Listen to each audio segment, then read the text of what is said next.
Shalom Nikulam. Hello, everybody. My name is Paul Gross. I'm a senior fellow here at the Menachem Begin Heritage Center in Jerusalem.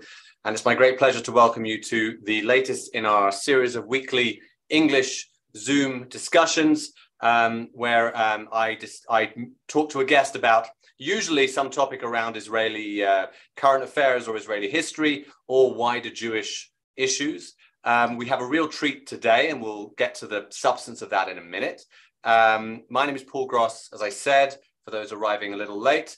For those of you who are new to the way we do this, I'm going to spend the first half of this event interviewing, conversing with my guest, and I'm then going to turn it over to you by way of questions that you will write in the chat box at the bottom of your Zoom screen. So throughout the presentation and the conversation, any questions that arise, please feel free to write them in the chat, and I will make sure I get to them and put some of those questions to our guest before the end of our time. Okay, so we're going to hear, as I said, it's a little bit different from some of the other topics we've been discussing. This is a real treat for me because it's a topic I don't know anywhere near enough about, and something that I should know more about, because it's about a figure who is, I think, perhaps criminally unknown, certainly in Israel, and I dare say in the wider Jewish world, although our guest will say more about that. And it's the illustrator and artist Arthur Szyk. Before I introduce our guest, I want to just pay tribute to a great friend of the Begin Center, and actually a collector of Arthur Szyk's artworks. Barry Lieben, Zichrono Livracha, passed away in January of 2020. He was a longtime friend and benefactor of the Begin Center. As I said, a collector of Arthur Szyk pieces, Arthur Szyk artworks.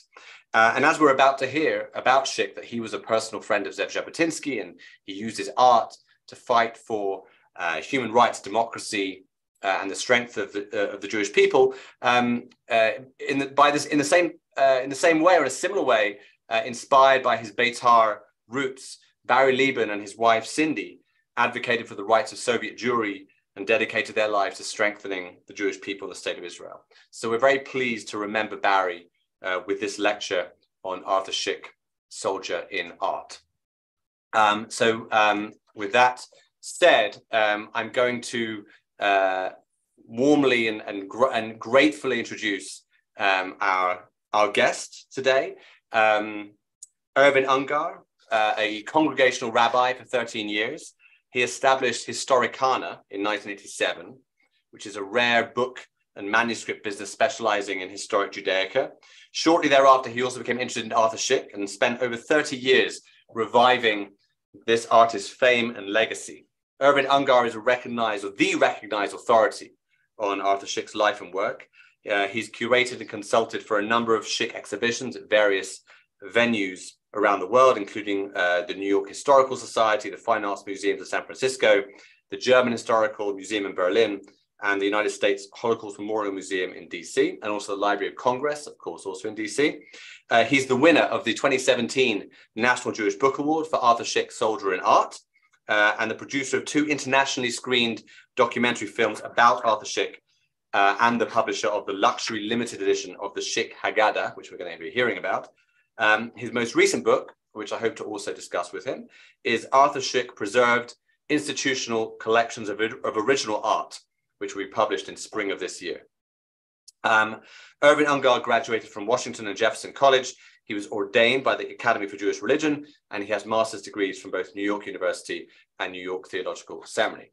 Irvin Ungar, welcome. Oh, I'm delighted to be with you, Paul, and it's actually especially nice after having been in Israel this past summer, meeting Rami and Alana and talking about something with regard to Arthur Szyk, doing a program. So this is a special treat for me to be with you today. Fantastic. Okay, so you're going to not just talk to us, but also show us a lot of Arthur Szyk's artwork, for which I think we're very grateful, because, as I said at the beginning, not enough of us know about him, I think. So let's let's start with this question.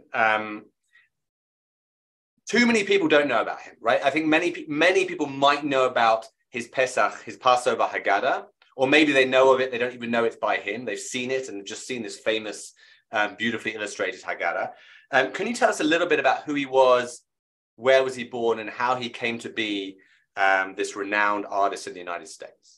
Absolutely. And I just, I have this title screen up here. I have a quote by Szyk, and perhaps it's somewhat distracting as you've introduced me and talked to me because people may want to read it, but I think it's important just for me to say it. It sets the stage for the man I'm about to talk about, and it sets the stage where he was in the context of the history of the world, the history of our people. For Szyk, when he was in America for a very short visit for 7 months from 1933 to 34, he was interviewed by a Jewish newspaper asking him about what's unfolding in Europe with Hitler being in power for a little over a year at that particular point. And Szyk responded, an artist, and especially a Jewish artist, cannot be neutral in these times. He cannot escape to still lives, abstractions, and experiments. Art that is purely cerebral is dead. Our life is involved in a terrible tragedy, and I am resolved to serve my people with all my art, with all my talent, and with all my knowledge. This is 1934. Arthur Szyk was born in Lodz, Poland, and I'm going to try to advance the slide here. Szyk was born in Lodz, Poland in 1894. Here you see a portrait of him as a mature man in 1930s in Paris, which I'll get to in a second. But here he was born to a textile owning family. Here he is seated with one of his two brothers. So I'm going to mention 3 dates to sort of set the stage for the entire program, into which I'll plug all the images and so on, but I think it's important for us to know. Born in 1894 in Poland, of a textile manufacturing family, upper middle class, very international in scope in terms of his early education. The second date I'd like to mention to you is 1940. That is the year that he came to America.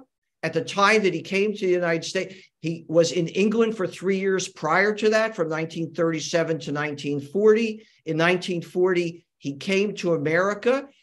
Hitler had put a personal price tag on Szyk's head because of the power of his anti-Nazi art that he had been creating as early as 1933, where you see on the far right a sketch where he saw Hitler as Pharaoh. And next to him is actually Goebbels. And this is a sketch which he had drawn, where he saw Hitler as the new Pharaoh and the Nazis as the new Egyptians who had come to annihilate his people. In 1934, Szyk is beginning to think this. And so in 1940, he arrives in America, and he goes on at that moment to become the leading anti-Nazi artist in the United States.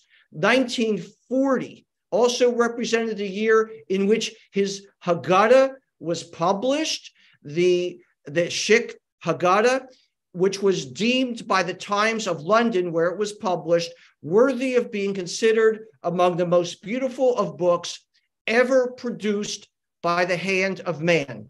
And I shall like to mention here, as part of this, sort of giving these 3 dates, 1894, he was born in 1940. When his Haggadah was published in 1940, it was the most expensive new book in the world.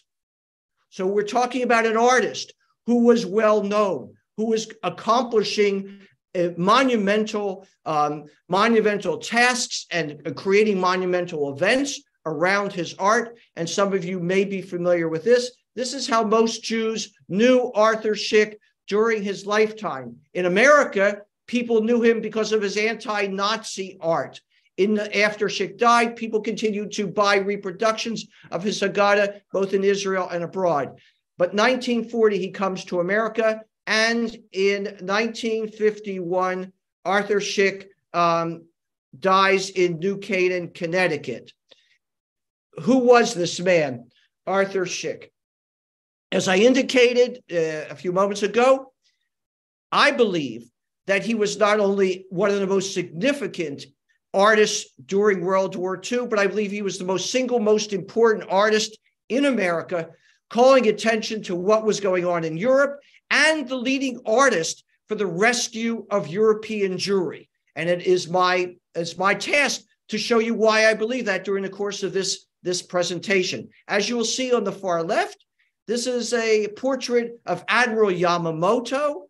This is the issue of Time immediately after the bombing of Pearl Harbor. It was Arthur Szyk's art on the cover of Time.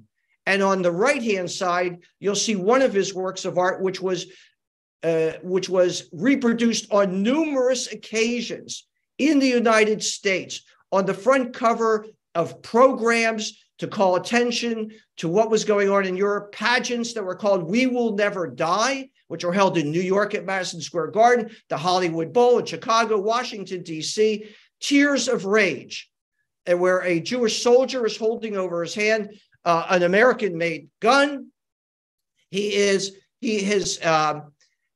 Szyk has written the inscription, "To those of my people who fight for the right to die with their boots on, my pride, my love, my devotion," and in small parentheses below it, he has written, "To those of you who tuned in late."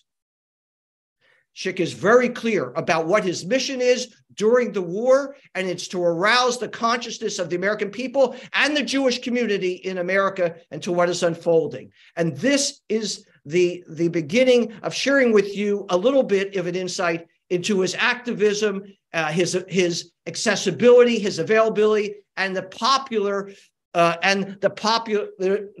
way in which Szyk was seen in the world at that time. And he had been very famous in Europe before he came. I don't have time to go into how famous he was in England and in France and in Poland before he ever came to America. But I'm jumping right to World War II as the heart of this presentation. And here you'll see a work where he demonizes Hitler as he should be. Here you see a piece called Antichrist in the left-hand side. This work was reproduced in many places. And one of them, I'll just show you on the right, was on the front cover of the New York Times book review, among numerous places. But here you have a sense of evil, the depth of evil as Szyk personified it, and he did constantly throughout the war years.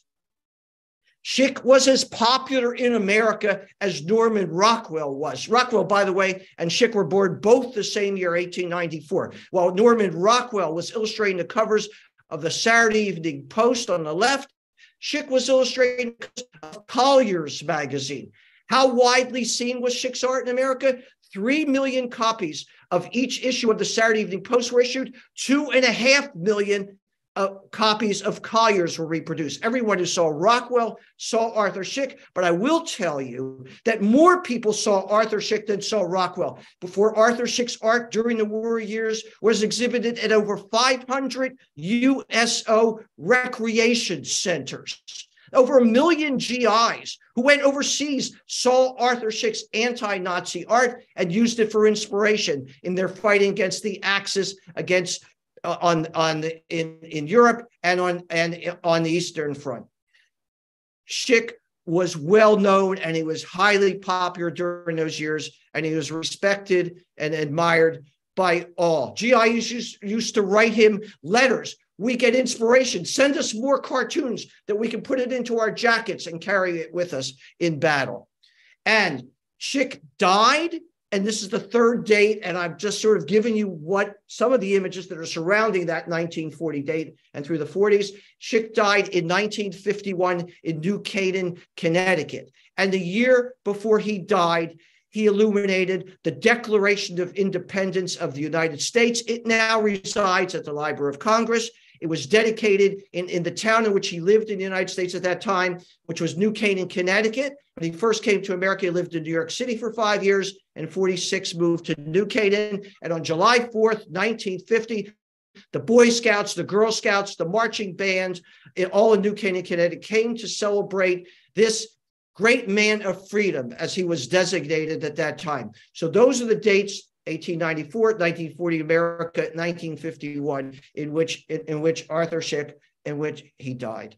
This is sort of my introduction to Szyk. We haven't even started yet, and my heart's beating very quickly, but don't worry, I'll make it through the presentation. I promise you, Paul. Okay. Right, we've got that's great introduction. We've got a lot more to cover.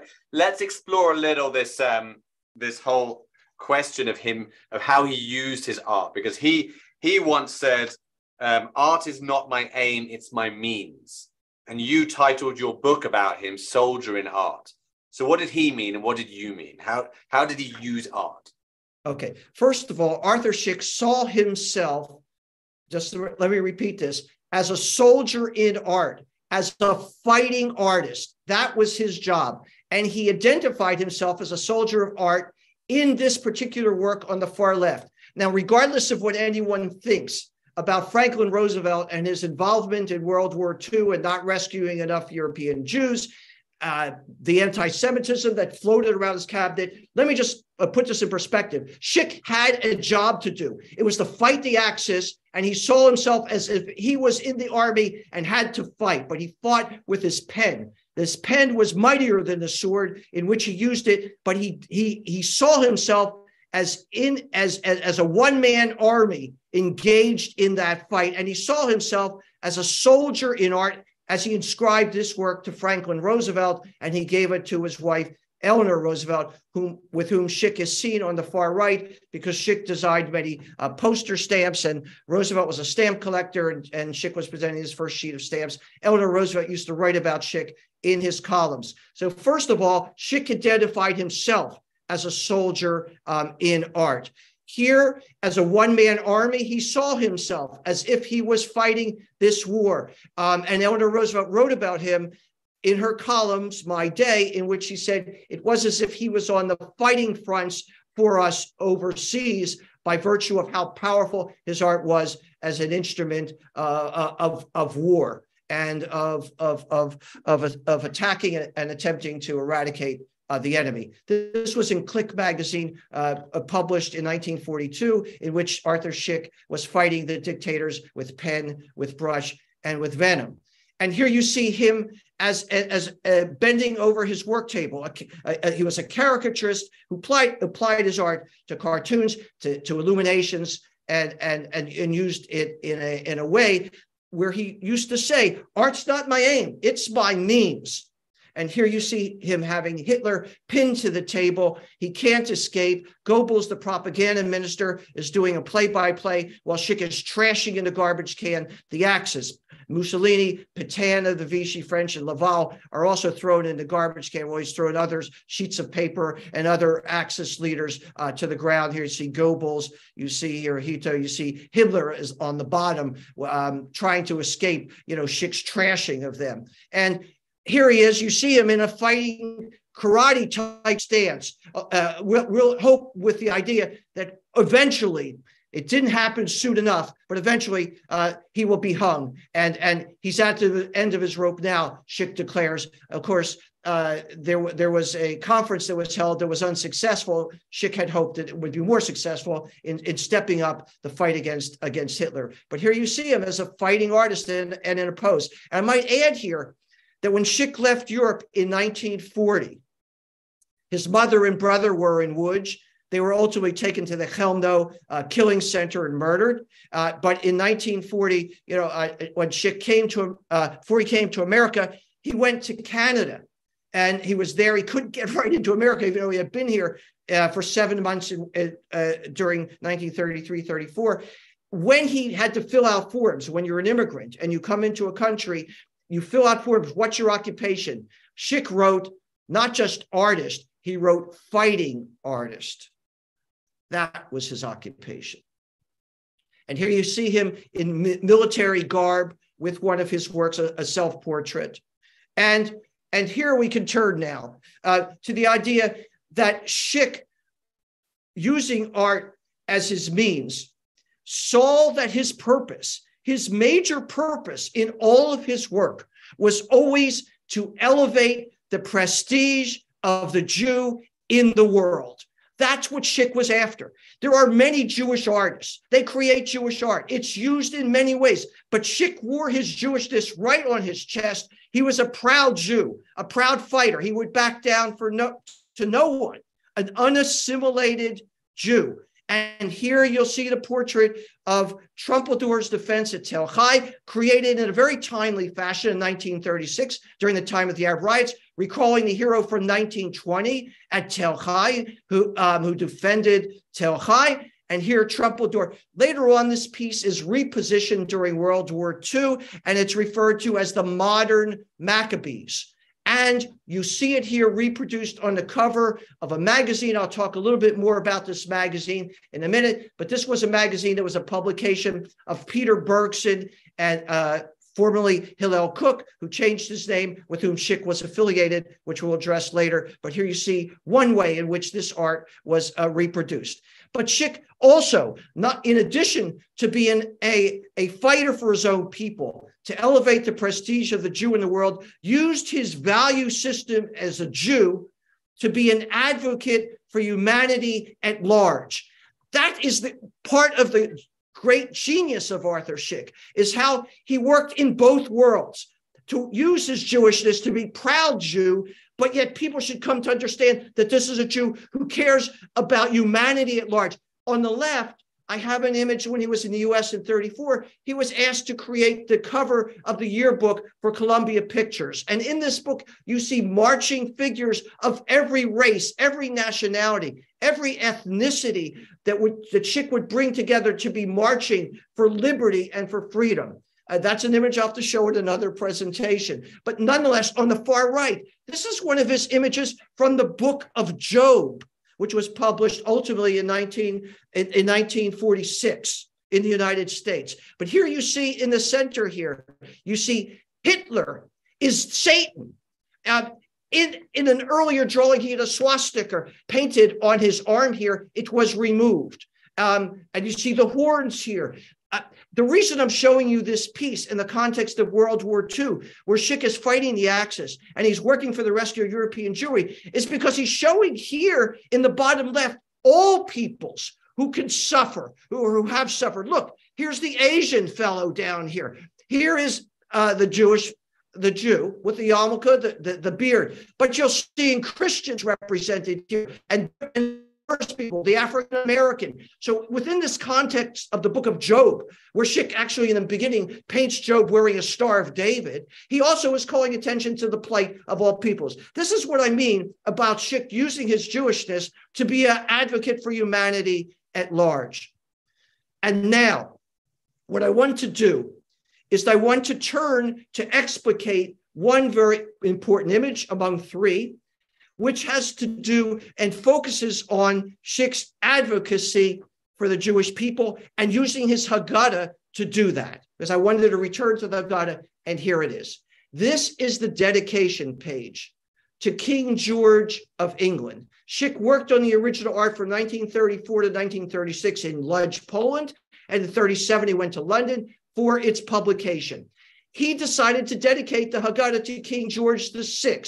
Because he was finishing Haggadah in 1936, George became king, and Szyk is going off to England to have it published, so dedicated to the king. But the second reason, more importantly, is because England is going to be at the forefront of fighting the Nazis. He's going to be fighting for the freedom of the Jewish people, as Szyk sees it in 1936. Remember, America's not in a war for 5 more years. So he says here on the dedication page to the Haggadah, to King George VI, and I don't think you can see it, but in the green here, there's this red letter here. This is a G, and underneath it is a 6, a Roman numeral 6. But he says to the king, at the feet of your most gracious majesty, I humbly lay these works of my hands, shewing forth the afflictions of my people Israel. This is 1936. The Haggadah will be published in 1940. But there's a problem with this dedication page in Szyk's Haggadah. And what is the problem? The problem is in 1936, England had already begun to pass a series of white papers. Now, we know that the most important white paper is the MacDonald White Paper of 1939. But the white papers had already been established by the British. How could Szyk dedicate this great book of freedom to the British, who are restricting the flow of an immigration of Jews into Palestine, while at the same time Szyk is hopeful that they will be at the forefront of fighting the Nazis? But this is problematic. So what does Szyk do? How does he handle this? Intellectually, emotionally, artistically. And what he does is, in the bottom right-hand corner, he paints European Jews who are in need of an exodus. Remember, this is a book about the exodus of the ancient Israelites. But for Szyk in 1936, this is about the exodus of Jews from Egypt. Where and to go where? If you look on the bottom left-hand corner, you'll see here the gates entering Jerusalem as Szyk saw them, painting the Hebrew word Zion in the bottom left.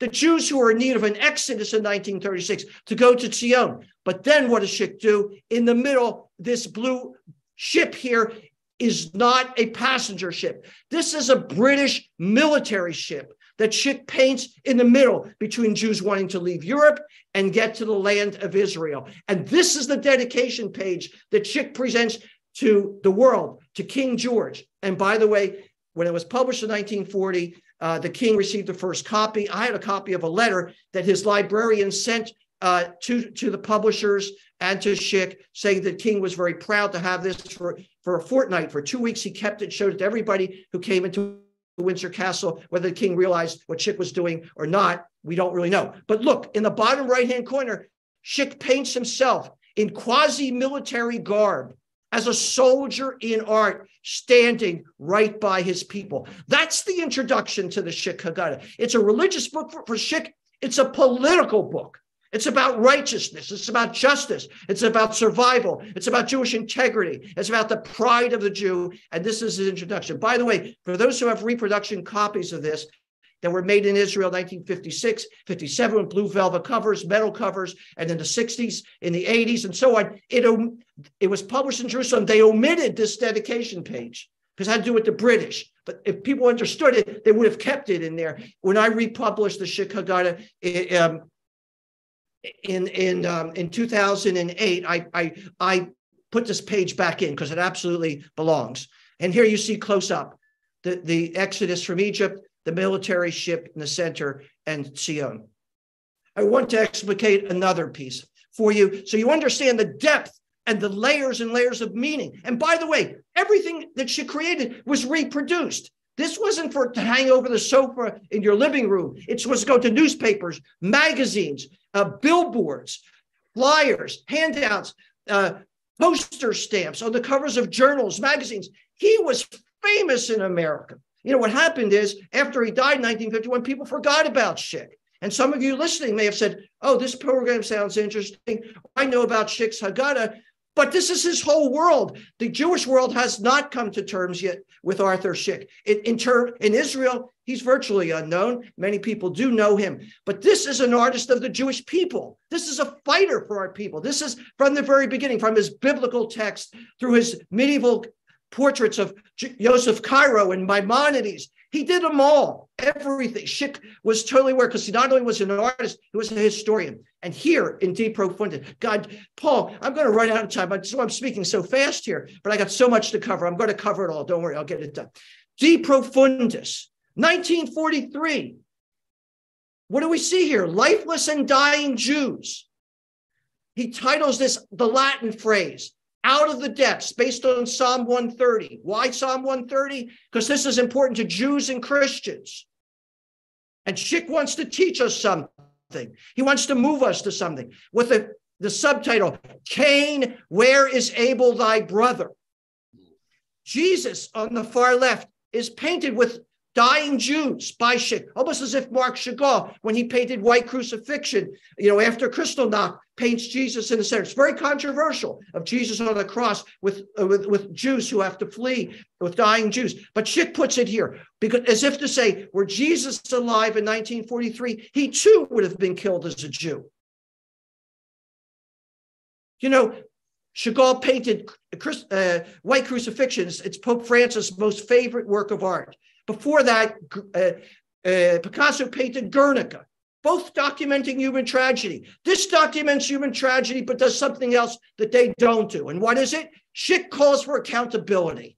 Who is responsible for this? He says in 1943. And does he just create this work of art and to stay in his studio? No, it was reproduced full page in the Chicago Sun in February of 1943 for the world to see. And how did it get into the Chicago Sun? Who paid for it? Was it the owner of the Chicago Sun? No. Was it the editor? No. Which Jewish group paid for it to get there? No Jewish group. And on the far right, you see this reproduction. It's full page in the Chicago Sun. It was paid for by a Christian group, by the Protestant Textbook Commission. And you know what they say in that text down below that you can't really see on the screen? They say, we have to be held accountable for this because of the anti-Semitism we have in our textbooks, because the millennium of anti-Semitism that we've taught in the church, we have to be held accountable. Not only is it anti-Semitic, not only is it anti-American, but it's anti-Christian itself. And whose art is used? Arthur Szyk. This is reproduced in magazines, newspapers, discussions, dialogues, lectures are held on this piece in Forest Hills in Queens, New York. In my mind, and please discuss this, ask your friends about it. I will tell you something. To my mind, this is the single most important work of art created during the Holocaust on paper for the rescue of European Jewry. Okay. Samson in the ghetto. I should take a breath. I am. Okay, I'm back. Samson in the ghetto. This is the second image that Szyk did of the Warsaw Ghetto Uprising. The first was in 1943, in the year of the uprising on Passover. This was 1945. And around the border, Szyk writes, to the German people, sons of Cain, be damned forever and ever. Amen. Szyk's mother and brother had been killed by the Nazis, I mentioned earlier. It's reproduced again on the cover of Answer magazine on the issue when they're, after the war is over and the nations of the world are going to San Francisco to discuss the founding of the United Nations. And this is the special San Francisco issue. It's Arthur Szyk's artwork that's on the front cover. You can't read all the prominent names of the activists in the Jewish community on the far left here, but they're there. And now, Szyk's attitude toward the way in which Szyk was advocating, to build upon what I've already showed you, the Zionist motifs within his Haggadah, the idea of leaving Europe, going off to Palestine. Look on the far left, halach anya. This is the bread of affliction. You know, the bread of affliction, matzah, is both the the bread of affliction, and it's the bread of freedom. It's both. And Szyk represents that. In the bottom left, you see Jews who are in chains, Israelites who are in chains in ancient Egypt, who are working for the Egyptians. But here you see Jews who are working for themselves. The new Jew who's going to go off to Palestine, painted by Szyk in 1935. And you cannot see it, but these Jews from Europe who are going there, on one of his arms, Szyk's put a tattoo. You know, Jews don't normally put tattoos, according to Jewish tradition, don't, in terms of the body, but Szyk puts a tattoo here, a star, a Magen David, a Star of David is on his arm. This is the macho Jew. Szyk wants these Jews to stand up and to go off to the land of Israel. And whereas on the far right, where you see the image in the chariot, who's chasing the Israelites as they leave Egypt? It's the Egyptians, but not for Szyk. What he does is, rather than put the Egyptians in the chariot in his Haggadah, he puts the Israelites in the chariot. How do we know? Because of the blue and white banner that's being carried here, the Star of David that's above the wheel. And here you see the dove of peace, O Israelites, whereas the eagle of Rome and Nazi Germany is over the fallen enemy of the Israelites that's under the horses. By the way, for those art connoisseurs, this art is from the 19th dynasty of Egypt. I just came back from Egypt about a week ago. I was there. I saw this kind of art there. Szyk was familiar with Renaissance art, with Polish folk art, with art of Bezalel art. And by the way, he was in Palestine in 1914, and it said that he was even teaching at Bezalel at the time, but he was spent 6 months there when World War II had broken out, and so on. So here we have another image of this period, the Ballad of the Doomed Jews of Europe. I'm looking at my watch just to see what time it is. Okay, I'm okay. The Ballad of the Doomed Jews of Europe, written by Ben Hecht, who was also part of Peter Bergson's group. Get to more later. Szyk illustrated it. What are we seeing here in 1943? This was done in March of 1943. De Profundis in February of 1943 that I showed you, the image of the lifeless and dying Jews. That is only a couple months after, in November of 1942, it was announced to the world that 2 million Jews had been murdered by the State Department, and how that news got to them and how it was held up and finally released. Szyk went to work immediately. But this bout of the doomed Jews of Europe, I had once owned this original work of art, and I can tell you that down the bottom, it was stamped in red. This was submitted to the New York Times. They stamped it with wait order. They wouldn't publish it. They wouldn't publish it. Word was sneaked out to Stephen S. Wise, the president, the head of all of the Jewish organization at the time. Bergson and Szyk, and I don't know if Hecht was called to the office. They were called into his office. Wise wanted them to withhold this from the New York Times. New York Times let him know that they were going to publish it. What is it saying? What is it saying? Why don't they want this published? Because he was part of an activist group. They didn't want to remain quiet what was going on during the war. They had things to say and do. 4 million Jews waiting for death. Oh, hang and burn, but quiet Jews. Don't be bothersome. Save your breath. The world is busy with other news. And then they go on to attack the State Department, which is not what Wise and other Zionist religious leaders in America wanted. Here, I'll just read the second paragraph. 4 million murders are quite a smear. Even our State Department views the slaughter with much disfavor here, but then it's busy with other news. And what does Szyk do? The cannons are firing at lifeless Jews over here. They're on the telephone on the bottom left-hand corner. The wire goes up here on the phone. It passes Jews who are hanging. Yudah, they're hanging from the gallows. The wire goes up here to Szyk writes on here, a soldier, United Nations. On the phone, you can't see it. He writes the word ring, but they don't pick up. This is Arthur Szyk's art. It was reproduced and was in the cover of Answer magazine, and later the text was published in the New York Times months later. The White Paper. The White Paper, 1939, the White Paper, the British pass a White Paper. Szyk responds then, and in 43 he responds. Who is this Jewish soldier? What is he slaying here? A snake. What is this snake? Is this the Nazi snake? No, it's not. Because in the bottom right-hand corner, there's a snake slithering here with swastikas on its back. This is the British serpent.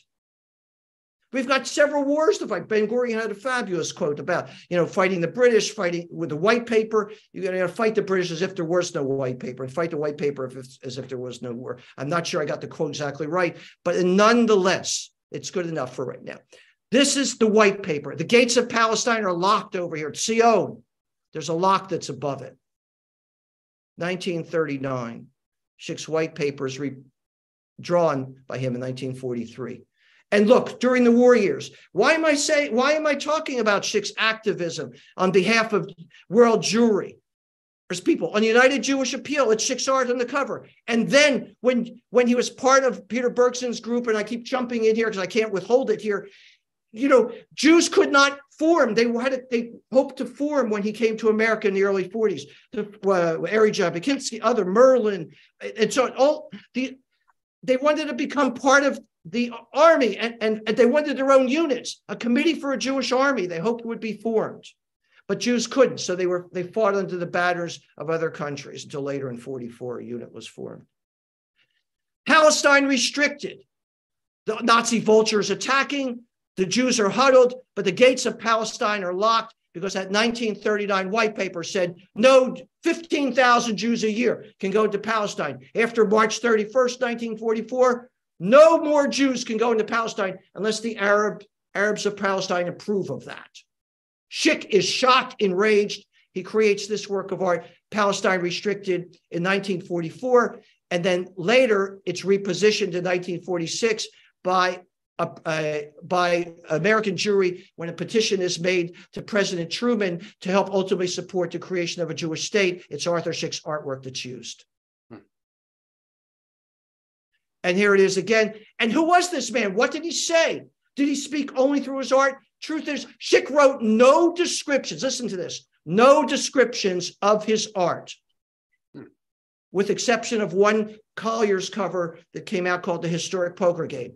So what did he think? He wanted you to understand that art was his means. That was his message. Read his images.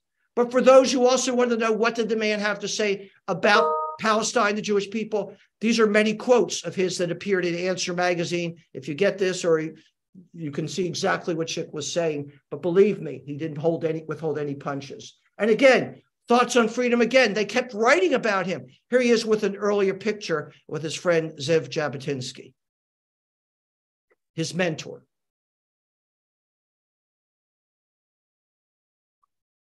Ben Hecht wrote, "How or why Arthur Szyk became our one art department, I never found out.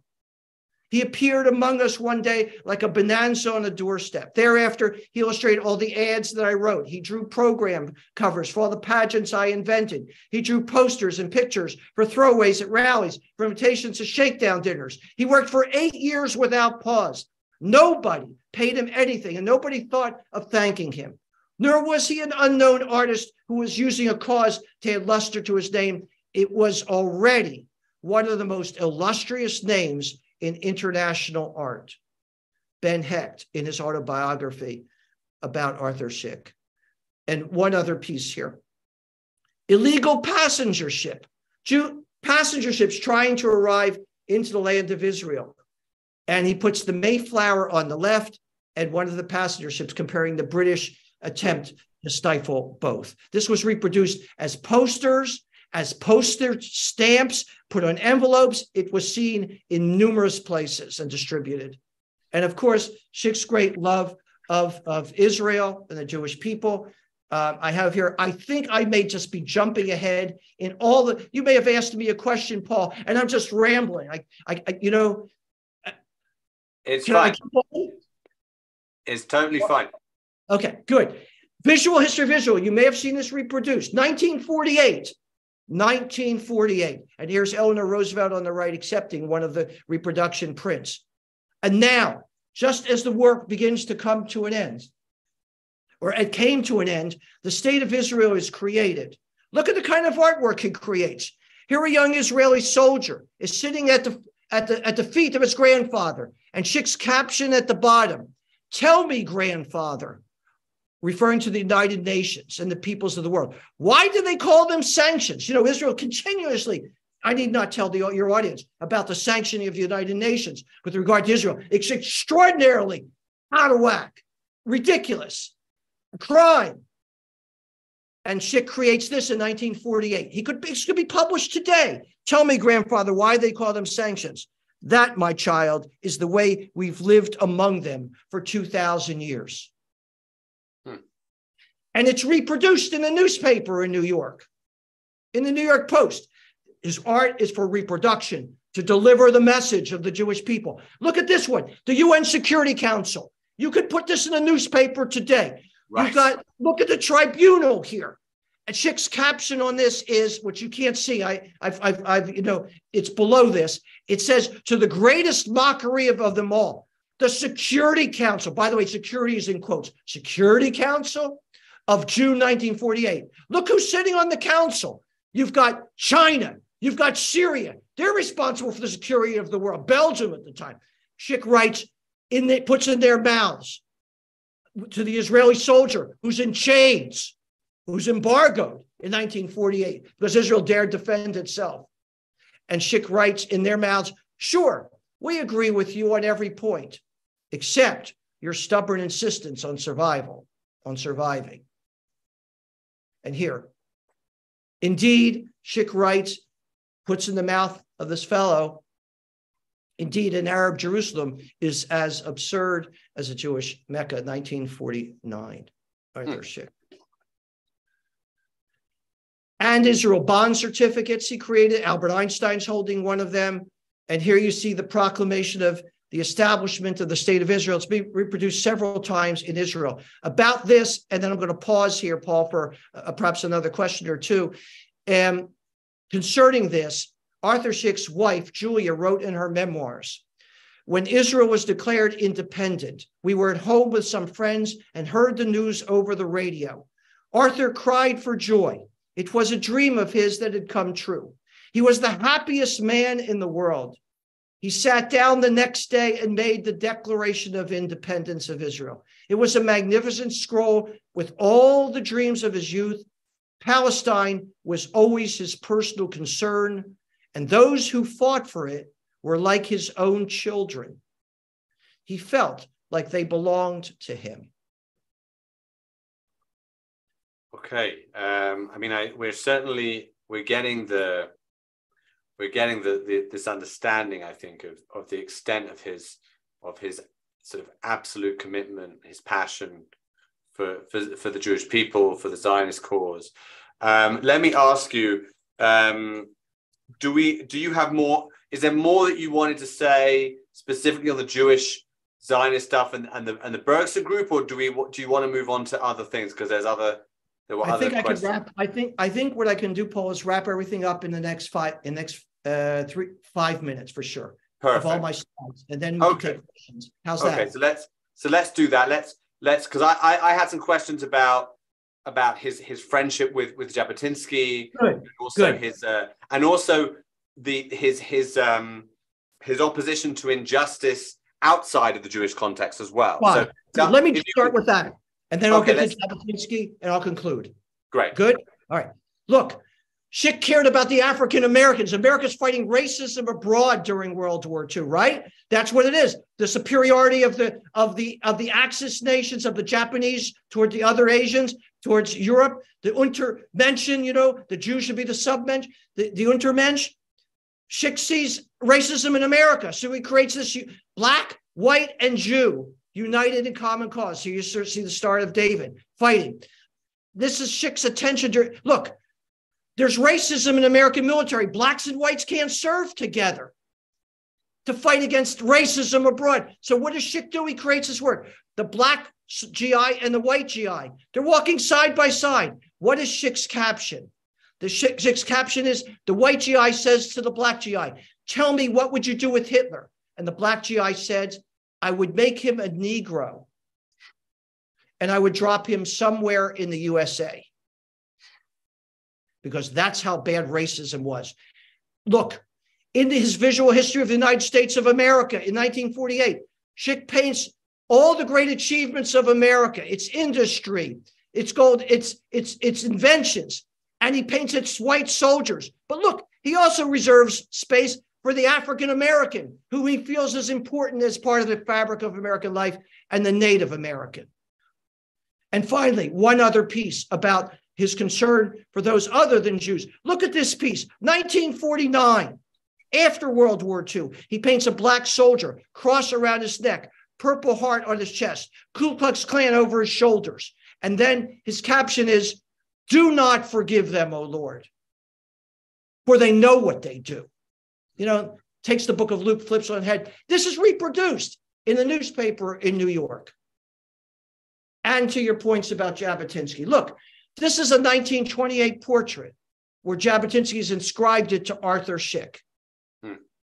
They were friends. When Szyk lived in Paris in the 1920s, and one of his frequent visitors they wrote about in his diary was his friend Ze'ev Jabotinsky and his wife.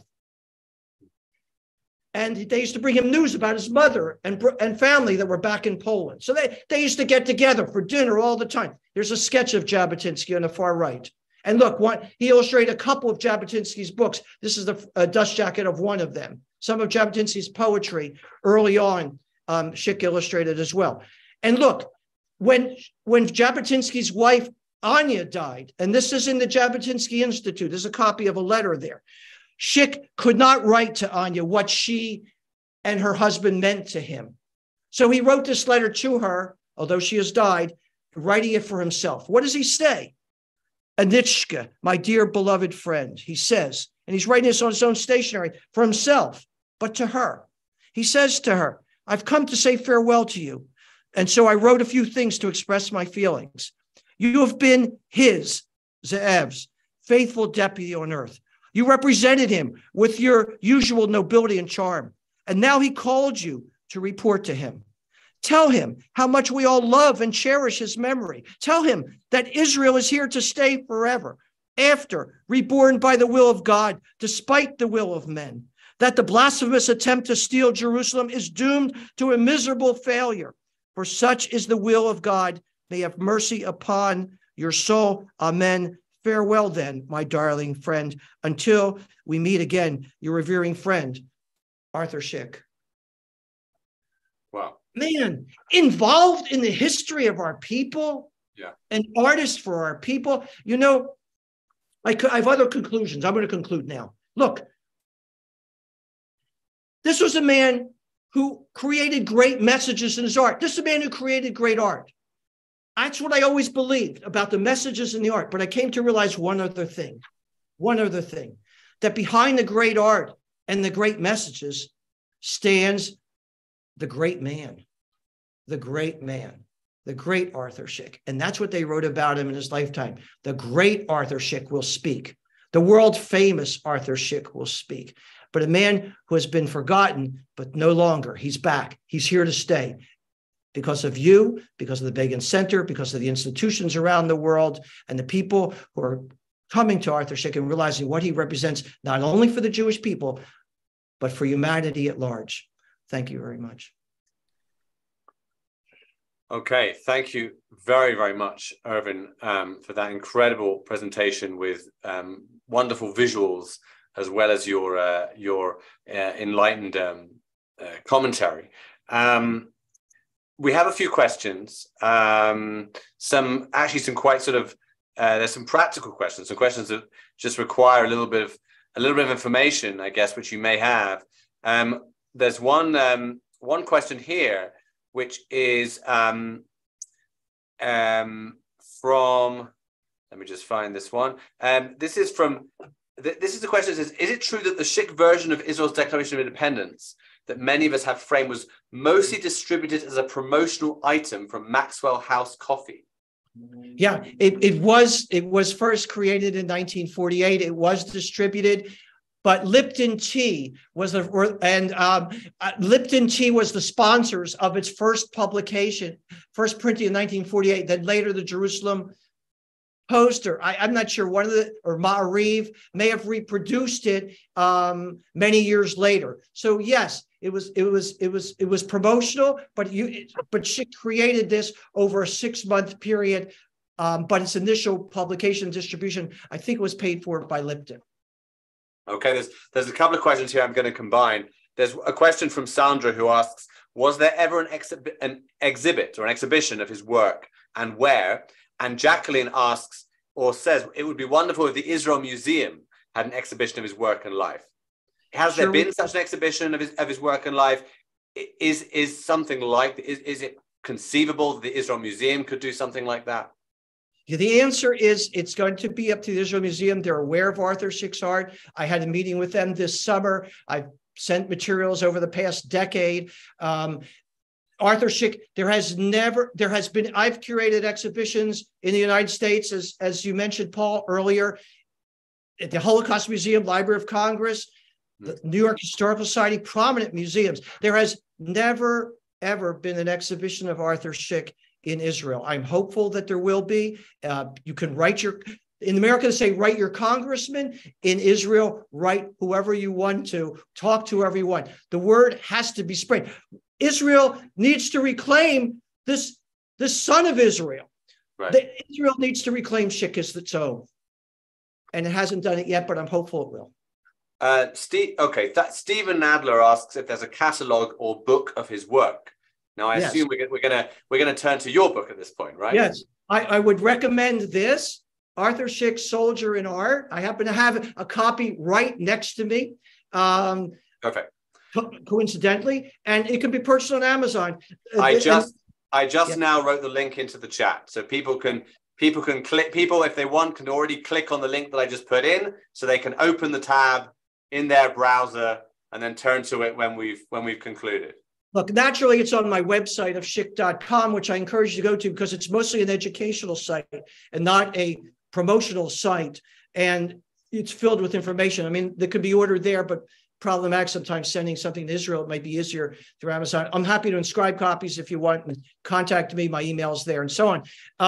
The other, so that's definitely a book. There's another book that I just came out with this that is officially being announced this April, and it's about It's called Arthur Szyk Preserved. You referenced it earlier, Paul, and it's about all the institutional collections of Arthur Szyk in the world. Hmm. Great. So it's and you can see, yep.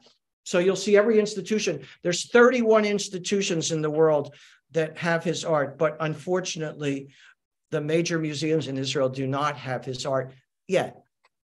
Okay. There's a question here from Leah Yerushalmi who asks, was Szyk trilingual at least? She references Yiddish, Polish, and English. Exactly. All of them. But he wrote in German. By the way, as he traveled through Europe, he never stopped in Germany. His daughter told me, and I was friendly with his daughter, Alexandra, for 25 years. He also wrote in Russian. His 1925 diary is 1927 diary is entirely in Russian. Of course, he wrote in English. He was a French speaker and wrote in French. In fact, his dedication page in the Haggadah at the very end is entirely written in French. Yiddish, he did a dedication page in the Haggadah in Yiddish and in Polish. So he wrote in both of them, and I may be missing another one or two. He certainly wrote Russian letters. He also, by the way, some of his art he wrote in Chinese and in Arabic also. In Arabian Nights Entertainments, he's writing in Arabic. In his page he did for Taiwan and China, he wrote in Chinese. That was all his art. And by the way, in all of his art, Szyk not only did the art, he also did the calligraphy. And the calligraphy in the Haggadah is his. Amazing. Here's a really interesting question. Yehuda Eliezri.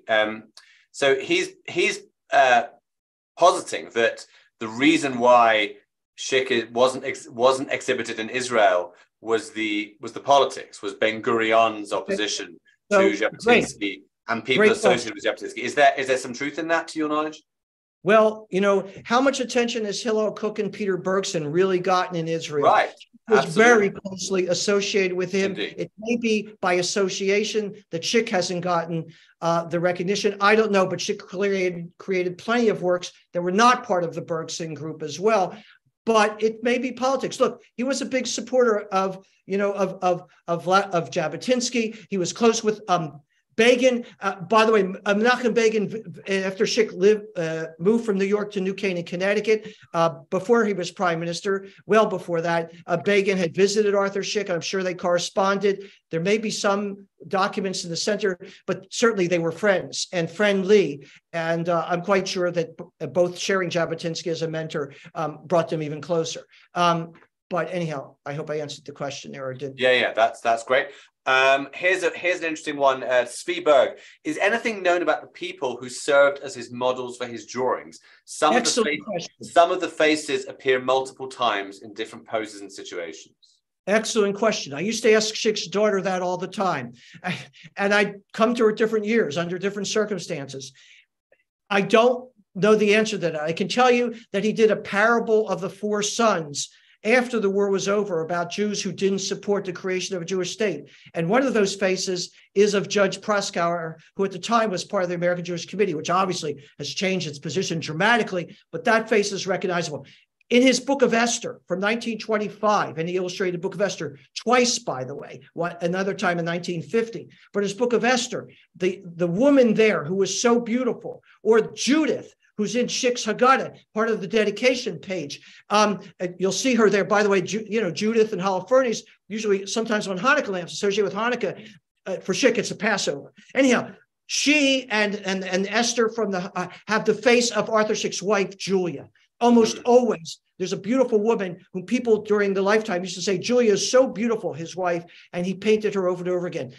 But we don't really know who his model figures were. Just don't know. Huh, okay. There's a question here. Firstly, I have to say, what I'm not reading out are the multiple messages of thanks and appreciation that are coming up. So maybe you should scroll through those yourself in the chat. There's a lot of very, very nice brachot and words of praise for you for this presentation. But there's a question here about the Ken Burns documentary. Yes. About the US and the Holocaust, which was just broadcast. Is there any mention of Szyk in that? I'm guessing not, because I'm pretty sure there's no mention of the Bergson group in there. But is there any mention of that? And if not, are there any plans for any kind of documentary of this sort? Yeah, the answer is I didn't watch the documentary. I know about it. I haven't seen it. It's on my to-do list. It's a must. I have to see it, but I admit I haven't. But my understanding is from people who have seen it, they didn't see any reference to Szyk. The answer is yes. I'm hopeful. Right now, one of the things that I'm finishing up, Arthur Szyk Preserved is being announced publicly in April.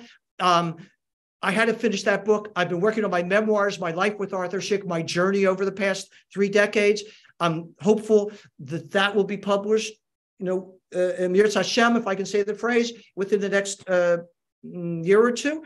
But at the same time, I have before a number of people in LA, the idea of doing a major film about Szyk. I've been shooting footage for the past 20 years about his life, and I've got more than enough footage for a really, really great movie. I can't just make a movie. This has to be an award-winning. This has to be, and so I hope it'll happen, but there's no commitment to that yet. But the answer is yes, I hope, because I think getting Szyk on the big screen would go a long ways in terms of raising his profile. Okay. I think we'll conclude maybe with this question, which was, let me just find this. Sorry, there are too many messages of praise and thanks for me to scroll through before I get to the question I was searching for. Sorry about this. I have questions I can ask myself if you want. Let's just go with this one. So Leah Yerushalmi again. This is going into his family background. His father worked in the textile industry. Were there artisans or artists in his family beforehand, or maybe Torah scribes? Where did he get it from? Where was they say from? There was some biographical in 1980. S.L. Schneiderman wrote a biography of Arthur Szyk in Yiddish. It never got any circulation. He knew Szyk pretty well, and he seemed to indicate that through his discussions that Szyk may have been descended from Yom Tov Lipman Heller. If any genealogists are out there, people want to go out and to prove that, but it's said that may have been, that long chain of tradition may have been part of his family. I don't even know. The major question I have in my life is, who taught him his Jewish studies? Where did he learn? Who was his Rebbe? Who was his rabbi? What Jewish schools did he go to? He went to trade schools as a child. He went to one art school for a very short time, maybe a year, maybe 6 months. Szyk didn't even go to school learn his craft. He did go to the Académie Julienne in Paris, when his parents sent him as a teenager in 1910 to go there. But he was there for 3 years, and he only went to 3 classes. So we don't even know where he learned his training. But everything. But he went to the Louvre. He went to the Cluny. He went to Bibliothèque Nationale. He went to the great palace in Warsaw. But Szyk wasn't in school. So what? I forgot the question, but the point is this is a self-taught man. This is a man who integrated all of life. I mean, he must have had 10 photographic memories. I don't know. Okay. I have a concluding sentence. Please. When you're ready to conclude. Okay. Before you do that, let me just say to everyone that if you want this fantastic session presentation has been recorded. It's going to be up on our YouTube channel. So you can find it on the Begin Center YouTube channel, or you can email me, paulg@begincenter.org.il. I've just written that in the chat to get the link in case you want to watch it again, or forward it on to your friends. Also, if you're not on my mailing list, please do email me if you would like to be on the mailing list and get information about all the English events we have here, either at the Begin Center itself or on Zoom. And I will hand over to Irvin Ungar for his final closing remarks. Okay. I spent a good amount of time explicating, if you remember, the King George dedication page, in which he dedicated to the King of England, and I explicated that. There were 2 dedication pages in his Haggadah, and it's the text of the second one with which I want to conclude. Let me just simply say again that first dedication page, Arthur Szyk signed his name, Arthur Szyk, Illuminator of Poland. He liked Poland. He loved Poland. He hated its anti-Semitism, but he was a nationalist, and Szyk was a nationalist, but also a universalist, because he was a nationalist for the Jewish people, for the American people, for the Polish people. Again, did not like its anti-Semitism, but he signed his name, Arthur Szyk, Illuminator of Poland. In his final dedication page in the Haggadah, the last page, by the way, that concludes with, if I forget thee, O Jerusalem, let my right hand wither. The first page of his Haggadah also says, the first line, the first page also says that. But in this dedication page, at the end of his Haggadah, which he writes in French, Arthur Szyk says, I am but a Jew praying in art. If I have succeeded in any measure, if I've gained the power of reception among the elite of the world, I owe it all to the teachings, the traditions, and the eternal virtues of my people, Israel. And he signs his name, Arthur Szyk, Imagier de Israel, painter of Israel. Amen. That's beautiful. Thank you very much. Irvin Ungar, Rabbi Irvin Ungar, really concluding with a rabbinical flourish as well. Thank you so much for your time and the work you put in, not just to this event, but also your work over the past 30 years or so on this sort of preserving the legacy of this extraordinary man and artist. We thank you very much. I commend everyone. I commend to everyone Irvin Ungar's book on Arthur Szyk. Check it out on Amazon. We hope to bring Irvin to the Begin Center. Hopefully later in the year. I'll keep you posted on that. And thank you everyone for joining. Next week we are back. I'm back with the concluding part of this series that we were doing on post-election perspectives. From the beauty of the art to the less beautiful parts of some of our topics, the Israeli politics, perhaps. But we'll be concluding that next week. So thank you, everyone, for joining. Thank you again to Irvin Ungar, and I will see you all very soon. Bye-bye. Thank you. Bye.